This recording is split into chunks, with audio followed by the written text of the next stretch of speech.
discuss this with Daoud Sultanzoy, former mayor of the Afghan capital, Kabul. Many thanks for joining us. So, continuing what we were talking about, I'd like to know your reaction to the ICC arrest warrant for the Russian president. Well, thank you.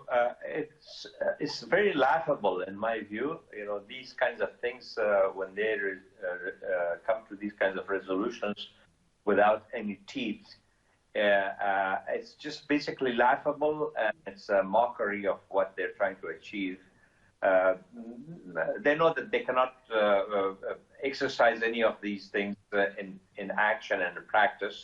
And also, I think, on the other hand, when you look at these atrocities that happen in the world because of war, because of migration, because of displacement, if you do not deal with them in an even-handed way, then the institutions that come up with these kinds of resolutions lose their credibility.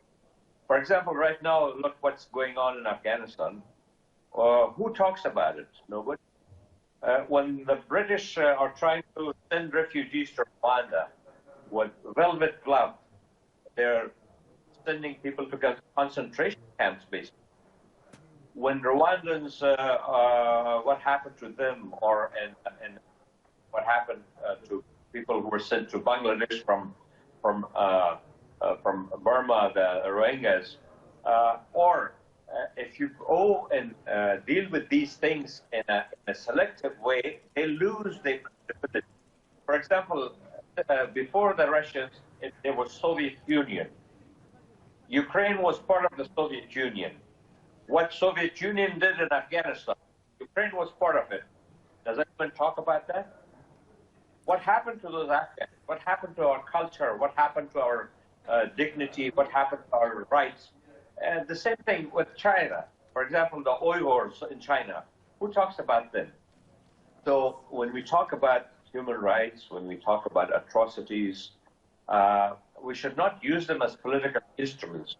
We should deal with them in a substantive way and in an even-handed way. This resolution that they've come up with, it is basically on paper. It will never meet the day of the light of the day. So it's just putting pressure on President Putin, naturally, and the rest is going to be hit. It's basically something that you come to a conclusion as a human being that today we deal in a world under the law of the jungle. Whoever has power, they will do whatever they want. They will subject every side whatever they want, and they will leave. They wash their hands, and they will be absolved of any responsibility. Well, sorry to interrupt. As you were mentioning there, we know that multiple alleged war crimes were committed by the US and its allies during their invasion and occupation of Afghanistan. What steps has Kabul taken on an international level to bring any of the people responsible to account? Well, whatever happened in Afghanistan by the NATO forces or the coalition forces that came to Afghanistan, the reason that nobody took it serious was because what happened during the Soviet Union in Afghanistan, nobody took that serious either. So nobody has paid. The life of an Afghan dying in Afghanistan during the Soviet invasion was nothing, and during the American presence was $1,200. Is that justice? So we have to talk. When we talk about justice, we cannot be selective. We have to be comprehensive. We have to deal with justice in a just way. Without justice being discussed in a just way, there's no justice. It's also quite interesting, really, that the US doesn't even actually recognize the legitimacy of the International Criminal Court. Is there any other way to internationally prosecute Americans for war crimes? In my view, when you prosecute people for war crimes, you have to start. You cannot start from a half point. You have to start from zero. You have to go to whatever country you're dealing with, you have to go to the origin of the problems that started. You cannot be very selective to use justice as a political instrument. When justice is used as a political instrument, there will be no justice. The US even has a law that allows its president to order an invasion of The Hague if the ICC tries to bring Americans into the dock. Where does that leave the court's international standing, do you think? Well, the US president, if you're talking about, for example, the late President Bush during the war in Iraq, he was a very meticulous statesman.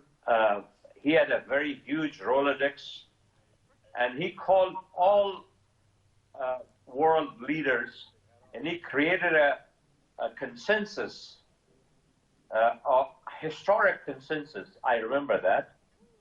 He's no longer alive, but history will judge him. He created a historic consensus, and everybody was on board with him. Even Russia was with him when they went to Iraq. Although Russia did not participate, but Russia did not object. Many countries were on board because he approached them. What President Putin did was he started this war without a consensus. When wars are, unfortunately, I have to say this, when wars start, if there's a consensus, they become just wars, unfortunately. In my view, there's no just war. But today's world has created this ambiance that when you create consensus, then that war becomes just. And the war that started against Ukraine, although Ukraine and Russians, they both committed atrocities in Afghanistan. I don't differentiate between that. This war started without major consensus. That's why the West is against it. Now that we've seen the Western world be so intensely focused on helping Ukraine over the past year, where has that left countries like Afghanistan, which are still desperately in need of international aid to recover from the aftermath of 20 years of US occupation? I think we have to be able to walk and chew gum at the same time. While the war in Ukraine has to stop, people are dying, human beings are losing their lives, and a country, of course, is at risk of losing its sovereignty. But at the same time, we should not forget Afghanistan. What is happening in Afghanistan to women, to children, to education, to human rights, to poverty, all these things.